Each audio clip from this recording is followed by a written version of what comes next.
was really challenging, and we had the truck with us because we needed to be able to go back and forth. So every time we moved the boat, we also had to jockey the truck and finding a place where we could keep the boat and also have parking for the truck.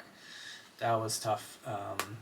And then being on the boat in winter in New England is also tough. Yeah. I mean, you know, so much of the boat is being on deck and in the cockpit and enjoying nature, and when nature is blowing 40 and 30 degrees and raining, you know, that's no fun. no There's not fun much at enjoying all. that. No, and you know, just me, Robin, and Akiva crammed down below in the boat, just waiting for warmer weather. So we got some pretty good trial by fire. Yeah.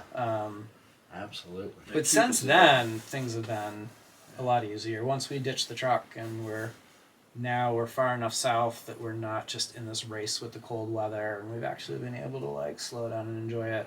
The cruising life has been awesome. But I also come from a background of I led adventure education and backcountry trips for a long time. So my biggest stint in the backcountry so far is 60 days without coming out, without taking a shower, without sleeping under a roof. And I've done 30 days on a couple occasions, and for a big chunk of my life, 2 weeks at a whack, I would be out in the field and then, you know, back into a house for 4 days for days off to repack gear to head back out again for 2 weeks. So coming from living out of a backpack or a canoe or a kayak and paddling or hiking every day to make your mileage and pitching a tent and breaking it down in the morning and cooking over a stove and not having any refrigeration.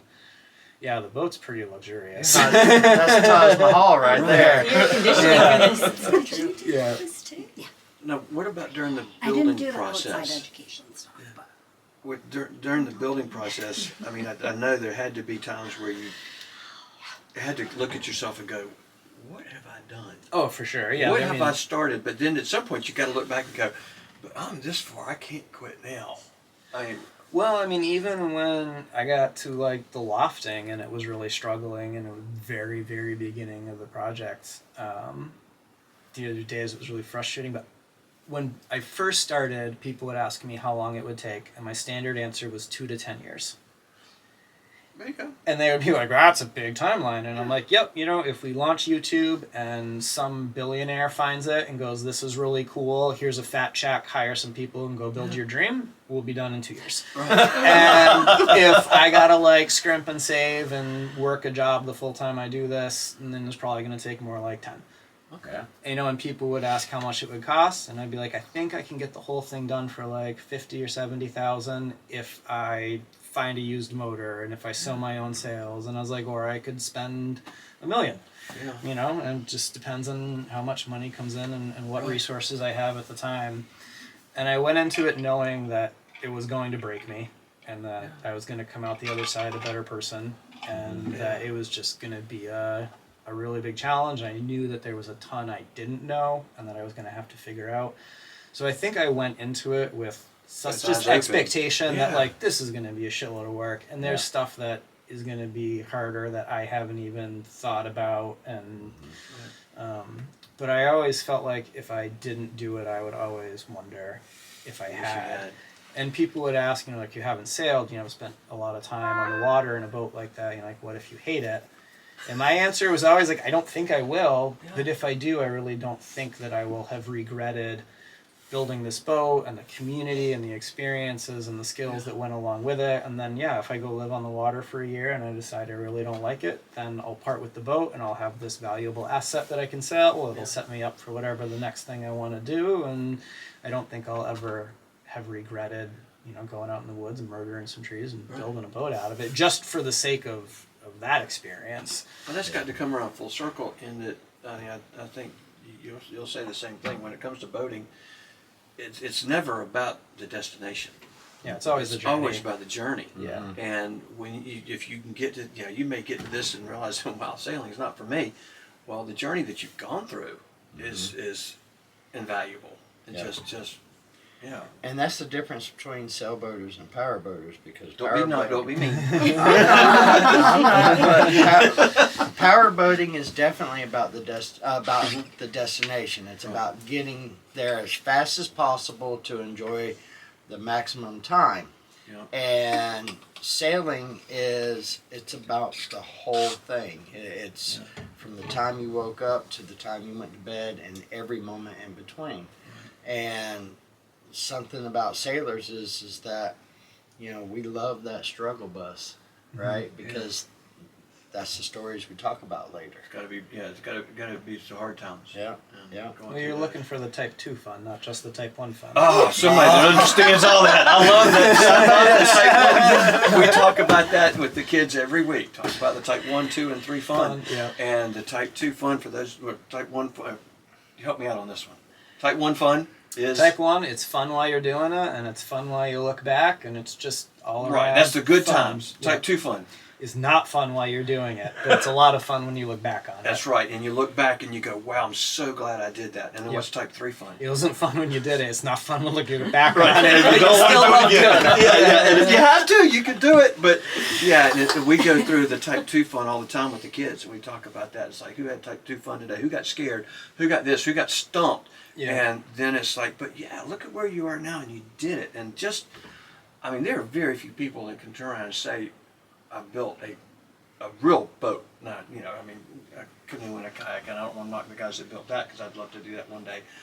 But A cruising boat. yeah, that's a small ship. I mean, that's such a huge undertaking, and just the brain power to even think about how to do it and to take it and transform it from thinking to doing to now using. I mean, And the that's psychological power it takes to make Yeah. it through the process. I mean, you've probably seen a lot of it too. Oh, yeah. Just going through and there's got to be those times where he's going, what the hell am I doing? Uh-huh. And Yeah. but you're pulling together and you're digging deep and going, yeah, we're going to keep on going. Yeah. And that Type 2 fun, you got to push past it. Mm-hmm. And at some point you do look back and go, wow, that was too cool. That's just too cool. Are you getting a sense these guys appreciate what y'all do? Yeah, and I know I'm only scratching the surface. I mean, just what it takes to bend the wood in the right way to make it do, and how many planks you did like that, and it's an art. And For me, because I chose fun over education, the cost of my toys are a lot less, right? So every boat I've ever bought has always been a project boat. It's always been a diamond in the rough. It's always been something that I've had to put blood, sweat, and equity into. So I can appreciate, you taking this on and starting from nothing and having this awesome boat that y'all have now. And so yeah, no, I absolutely understand 100% where you were at, and days of having. I mean, there's days that you don't want to put your shoes on. You don't want to get off the couch and I gotta go down to the mine and just grind. And to make it through that, just the dedication is just awesome. Maybe he could come look at Green Dolphin. Have you seen Green Dolphin? Have you heard of Green Dolphin? No. that's the Oh, cruising boat that we gosh. lived on for 4 years, Oh, cool. and she unfortunately sat for longer than she should have. Redhead And, stepchild. yeah, so we're in the process. She We was stripped her stubborn. down to hull and put in a lot of new ribs and stringers Yeah. on the inside and bulkheads, and are Yeah. building her back into where she's almost back for ready for cosmetic kind of skin on the inside. We've got a lot of the framework done, and they're gonna veneer it and skin it and come up with all new. That's a Interior. relative term where she's almost back. Yeah. It's kind of like you're year 5. Well, When I mean, you got 2 more years to go. people. I mean, as soon as we put the molds up, people are like, "Oh, it's starting to look like a boat." And then you start putting planks in, like, it's starting to look like a boat. And then you put deck beams in, it's starting to look like a boat. Yeah. But because I'm helping him work on it, and he's definitely having Type 2 fun right now. Yeah. And I'm definitely having Type 3 fun. It helps when there's a big reward at the end. Yeah. So I always knew, like, managed to get this done and get the boat in the water. And then for me too, with the YouTube, is astounding how much I've heard from people all over the world that following the channel has helped them in some way, shape, or form Yes. in their life. And so once that kind of started to happen, and it was especially heavy during COVID, where I would get messages from people who worked in the healthcare fields and other industries, and they were like, my life is upended. Like, I can't go home. I haven't seen my wife and kids or my husband and kids or whatever. I'm living out of a trailer at the hospital. People are dying every day, and we can't figure out what to do to stop it. But every Friday morning, Acorn to Arabella video drops, and I sit down and I have my cup of coffee, and it is like my sense of calm and normalcy in this storm. And I've heard a lot from veterans who have PTSD and all sorts of issues, and some of them have lost everything. And heard many stories from, like, one guy said that he had a rock crawling Jeep and that was his hobby, and he got hurt in a training accident, and he recovered and went back to the Jeeps and couldn't do it anymore because it jostled him around too much. And he said he was on his third or fourth or fifth time watching our videos, which there's a lot of videos. I mean, that's a lot of time spent. And he said he had this epiphany that he was just like sitting at home feeling sorry for himself, and we were out there fighting for it, and his dream car was an old Chevelle, and he found somebody with a husk of a Chevelle that would trade him straight up for the Jeep. And he said, for the last month I've been going out and putting on your videos every night and working on the Chevelle. There was a guy who said that watching our videos reminded him of how much he liked being out sailing. He was from Australia, and he ended up getting a little boat. And the next thing, we hadn't heard from him for quite a while, and all of a sudden we get an Instagram message, and it's him on his little boat, and he's out in the harbor. And he's like, when I am not doing well and my mind is on a mind riot, he's like, I get in my boat and I go out and I sail in the harbor. And he's like, I never would have thought about that if I hadn't followed you guys' videos. And just so many stories like that. We had a guy who came and volunteered once, didn't see him for a long time, and he showed up with his girlfriend, and he's like, I bought a cruising boat, a small one, and I shortly found out that the junction between the boat and the ballast keel was all rotten. And he's like, basically, I sunk all my money into this condemned boat. And he's like, I didn't know what to do. And he's like, but if you could go out and cut the trees and get to where you are, he's like, I could surely fix this boat. And his girlfriend was saying that he would like watch our videos and get basically psyched up to go out and do battle. And would go out and do battle and come back just like broken and demoralized and watch some more videos and get psyched up again. And he did it. He got the ballast keel dropped. He did all the glass work. He got the ballast keel back on, and he fixed the boat. And he's like, I never would have even conceptually thought it was possible if I hadn't watched you guys building Arabella. Yeah. So hearing all of those stories and knowing that there's so many people out there who have been touched and who are waiting for that video to drop every Friday, and it's part of their routine. And for some of them, it's part of their mental health routine. And to know that they're all out there and they're all following and they're all rooting, and that what we've done and what we're doing has made some sort of difference for them is a lot of fuel on the fire when those days where you're like, I don't want to do this. But, you're like, there's this huge goal, and, of course I have to do this. And there's all of these people out here who are cheering and rooting and wanting to see it happen. And so. And that's one of the things that I like about the sailing community is the camaraderie, the outreach, the bond that we share with one another. And it doesn't have to, the people that you reach, it's sailors at heart. They don't have to be sailors, but it's sailors at heart, and that's a different kind of person. Yeah, and then the amount of people who are like, I have no interest in boats, I have no interest in sailing, but they're like, I've loved watching you build this boat. Yeah. Right. Go out on these And there's a journeys sailor and at heart. It's, And there's people who did it, and they're in their 70s and 80s, and they'll write and they'll be like, I built a boat when I was in my 20s, and we sailed to Tahiti and sunk her on a reef off of New Zealand, and it was the best time of my life. More type 2 fun. I love watching you do it. And it runs the whole gamut, and it's been cool too, the amount of like multi-generations and stuff that watch. So, you know, I've gotten messages from women who's like, my dad and my husband do not get along, but they love your videos, and like that's their like bonding thing, or you know, grandpa and grandkid. And we've had we would do the open houses back in Granby. So it started when I got the keel timber, which is the only piece of wood that I bought, but I needed a piece of oak that was 16 inches wide, 10 inches thick, 25 feet long, and preferably Straight. clear of heart and clear of sap and clear of knots. Yeah. So you're looking for an oak tree that's about yay big. They're pretty hard to come by.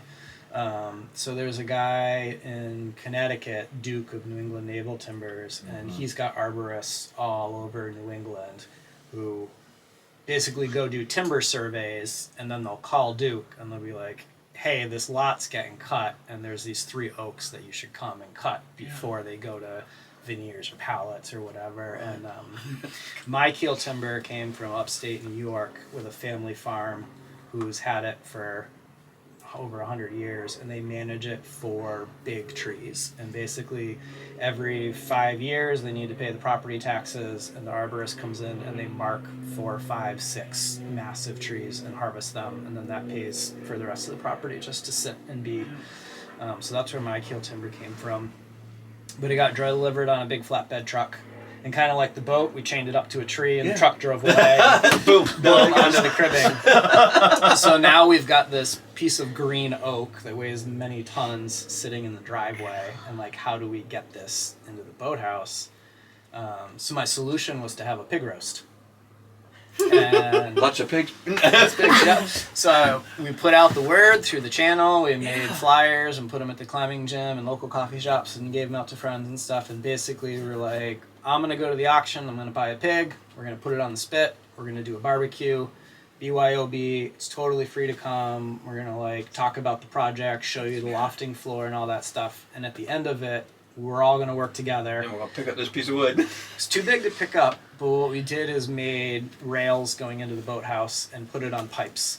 And then we just lined people up along it, and we were like, all right, 1, 2, 3, push, and everybody pushed, and Pig it on the slid spike. forward a bit. Yep, yeah, and then it became an annual tradition. So we moved into the boathouse. Moving the keel each time? Nope. But we would have like projects. So one of the open houses, we set up the rivet machine, and like people took turns making rivets. Nice. For the boat, and we would have like bronze and brass that I salvaged that needed to be polished, and we would just kind of like lay out all these little workstations, and people would come and mill. We didn't obviously do it during COVID, but we did it annually up to, and then after COVID, and we had people fly in from and drive in from all over the place. I mean, all the way out from California. Yeah. We had a guy come with his son from, I think, Utah, and they watched the videos together, and his kid was like, you know, we would always make sure that we announced the open houses well in advance, so Yeah. that people could try to plan for them. And he was like, can we go? And his dad was like, I mean, it's 4 months out. Like, yeah, we can probably plan to make that happen. So they flew into Boston, and they went and visited the aquarium, and they made like a thing of it, and then they drove out to Western Mass, and they came to the open house. And it was so funny, because when we would do the open house, we'd put out auctions and do like a silent raffle. And I put out 2 of the homemade copper rivets for the planking that people could. And there were 2 different jars and 2 different rivets. And this kid took all of his tickets and put them in the 2 jars for the rivets. And this kid won both of them. And for the rest of the day, you had these 50, 60, 70-year-old men going up to this little kid and being like, how much for one of them rivets? Do you really need 2 of them rivets? And the kid was like, yes, I do. And he would not sell it. And all of these guys were so disappointed that the kid wouldn't part with one of his rivets. That's funny. That's so sweet. How did you christen her? Did you christen her? Yeah, with a bottle of dandelion wine that my great-grandfather had made. Oh, wow. Oh. That's special. Nice. Yeah, when we cleaned out his house, we found some dandelion wine that he had made in the 90s. And we saved one of the bottles and used that to christen her. Oh, that's awesome. That's Mhm. special. Yeah, that was the same man who planted the spruce tree that became my mainmast. Yeah. Oh. Nice. Nice. It's a good full circle. Yeah. Mhm. Now, what other superstitions do you have with it? None really. No, So I mean there's- like there's no quarter or silver dollar under the mast. I was given some to put under, and it was just such a fray at launch that they didn't end up making it in. But if we pull the mess at some point, I have those to put under. But you know, traditionally, you're not supposed to say the name of the boat until the boat is launched. Yeah. Oh, wow, that's kind of hard for what you do. Yeah. So you know, We're building. yeah. So She who shall not be named. so Gender reveals didn't do that. We don't adhere to the no bananas on board or no Okay. walnut on board. Oh, the Like, bananas!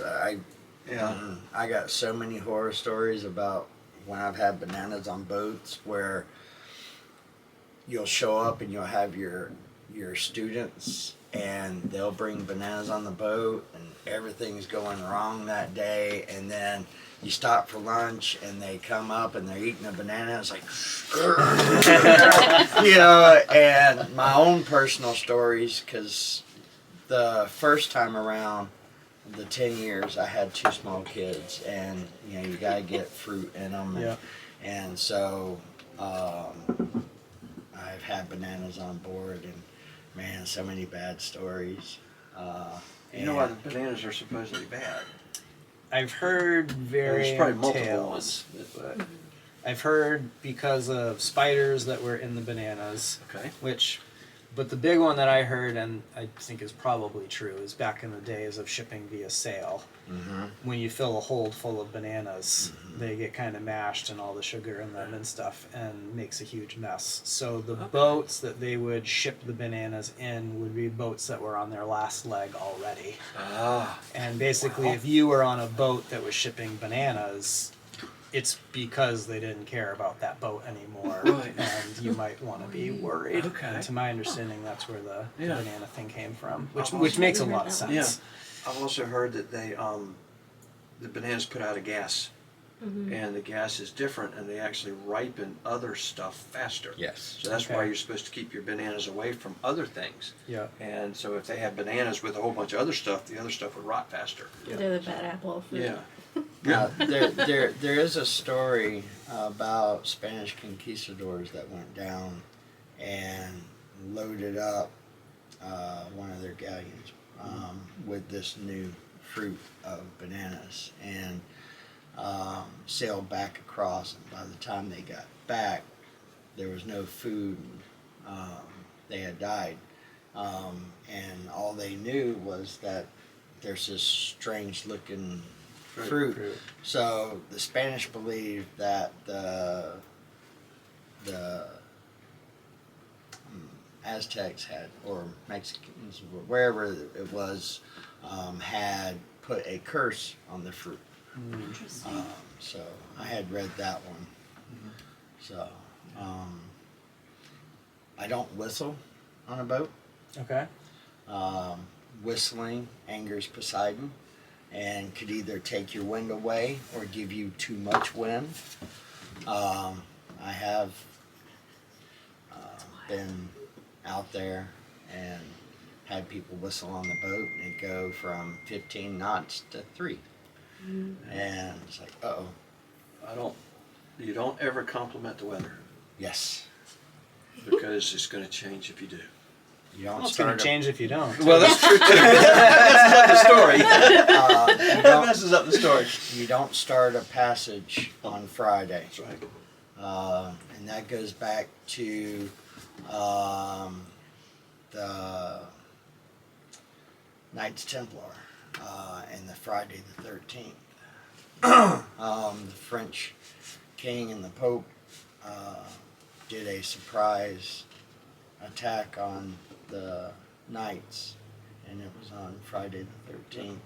And a lot of them were trying to leave on their own ships, and they got blasted and torched, and that was on Friday. So that was where that superstition was started. I wonder if you added up all the sailing superstitions, if you would be able to leave port. It's just best not to Yep. know these and just enjoy yourself out Yeah. there. Yeah. No Red- more superstition. Red sky in the morning, Yeah. sailors that- take warning. Yeah. Yep. Yeah, that Uh, was That sky at night. Sailor's delight. Yeah. But that one's real. That I was think real, that was yeah. real. Yeah. So Did you make your sails? I heard you say something about that. I did not. I got really, really lucky. We had a writer from the Boston Globe come out from the outdoor section who wanted to do a little piece on the project. And then, unbeknownst to me, that ended up on the front page of the Boston Globe top half. So I all of a sudden, like, I was like, oh, in the next week or two, there's going to be like this little article in the Boston Globe. And then the writer never said anything. And then all of a sudden I'm getting calls and they're like, do you know that you are on like the front page top half of the Boston Globe? And I was like, I did not know. And so that happened. And shortly after that, I got an email through the website from Robbie Doyle of Doyle Sales. Oh, wow. And he said, I just saw the article in the Boston Globe, and what you're doing is super cool, and I would like to design and sell the sails for you at no cost. Oh, that's great. So we went to Robbie's sail loft in Salem, and I brought the plans, and we went through and had like a long conversation about the boat and the uses, and it was neat because he looked at the plans, and he's like, all right, so 3-strand line, wooden blocks, and I was like, no. And he's like, but it's a traditional wooden boat. And I'm like, yeah, but if you tell me that like flying a blue tarp from Home Depot is the best sails that I could get, I will proudly fly a blue tarp from Home Depot. Like, I come from a climbing background, like, give me double braid all day. I don't want to deal with 3-strand. Modern blocks for sure. And all of a sudden Robbie was like, all right. And it was really cool to watch him go through the process because they've been doing such big fancy boats for so long, and the whole mentality is go fast. And then he's looking at Arabella, which you can't make go fast. Not even downhill. No. And so now the whole parameters and goals have now shifted. And so you're sitting watching Robbie at the computer, and he's like, oh, I could do this. Oh, I could do that. Well, that hasn't been done, but I don't see why it couldn't be done. And so he and I are just like spitfiring things back and forth, and he's asking about what I have made and what I have for hardware and how I feel about this or that. And that's how I ended up with like a gaff rig on tracks. Okay. So the gaff runs on cars and the sails all run on slides. Wow. And it's something that if you look back, people have tried, and it usually has pretty bad results. But people also weren't using Delrin bearings on Harkin tracks and all of the things that have come to fruition, you know, in the last 20 years. Right. So working with Robbie, he was like, well, this is going to improve your sail performance, and it's going to control that gaff, and it's going to do all these things. And if you're not concerned about, you know, the old school aesthetics of it, then great. And then since I was working with Robbie, he can just pick up the phone and be like, hey, yo, Harkin, I'm working on this thing.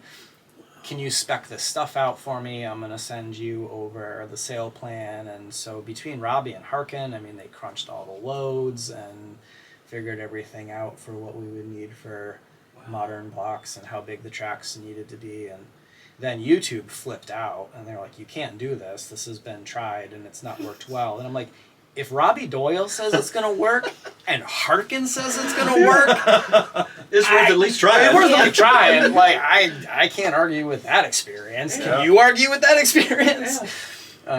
So yeah, it was really cool to go with him, and he, you know, put the sail plan into the computer and tweaked how the sail design and everything was, and kind of looked at the old gaff rig with new modern eyes, and that was really cool to be able to do with him. How does it work? I don't have much to compare it to, but yeah, so far it's been really, really good. I like having the jib on the furler, so I don't have to go out on the bowsprit.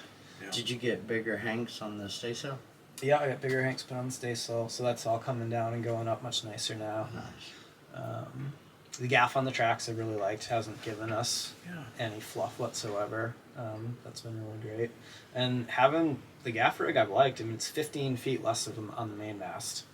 So, I mean, we could get under your bridge here, and if we were Marconi, we couldn't get under your bridge here. Right. Yeah. That's a big difference. And then it also let us ditch turnbuckles and go to dead eyes. So the whole tension on the hull and the rig is a lot less. So much smaller. Yeah. For sure. Which is a big difference. I like how you did the shackles to your dead eyes with the webbing straps. Yeah.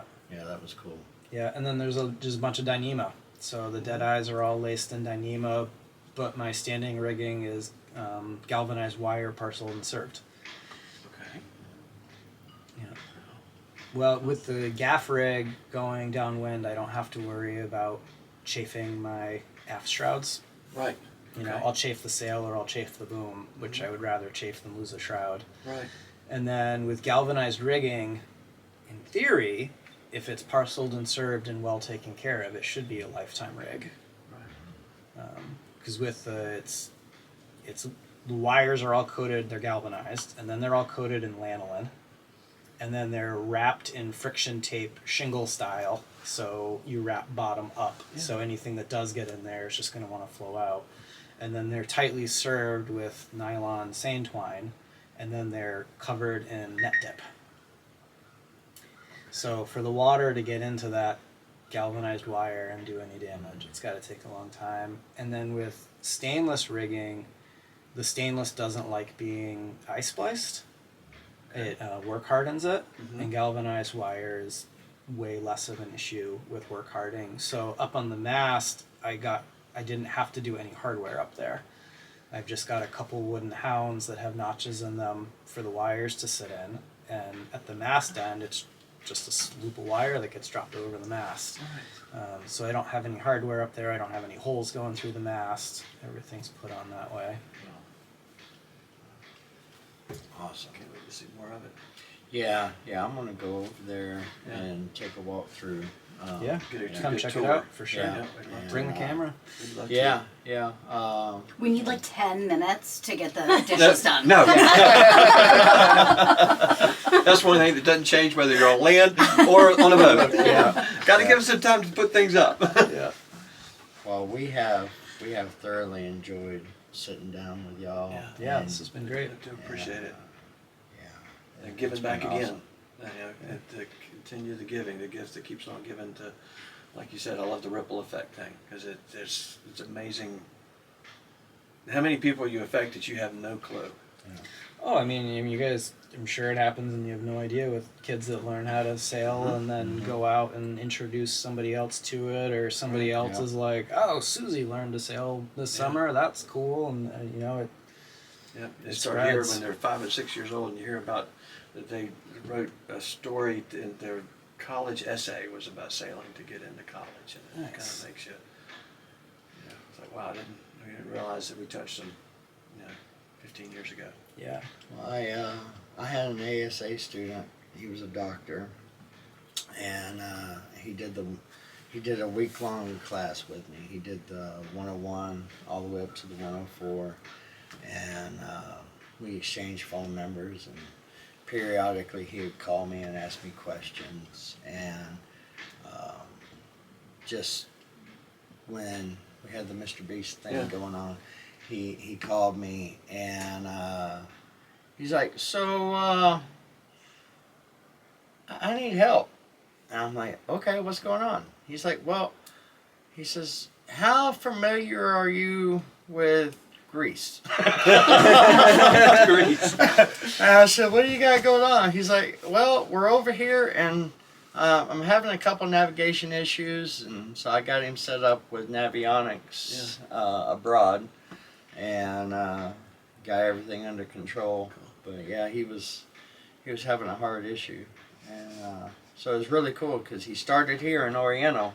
Yep. He was a doctor in Raleigh, and now he's Sailing going in around Greece. the world chartering boats, and literally going around the world chartering boats. That was he was doing that year was Flies there, gets on the yeah, boat, charters gets on a it, boat, does the charters area, it, and heads to any and, place. Yeah, so it's just really cool how people, how they go after they leave here. It's just really cool, and to know that we're part of that. So Well, we could talk for hours, but we Yeah. do need to let you guys go. So This yeah, has I'm been getting great. hungry. I think what we're supposed to say now is what the lake. No, we're gonna put a link to Acorn. Acorns And- to Arabella. Yeah, Yeah. Acorns to Arabella. We're going to put a link down below, and now you can say it. Yeah, make sure you like and share and Follow. follow. And Yep.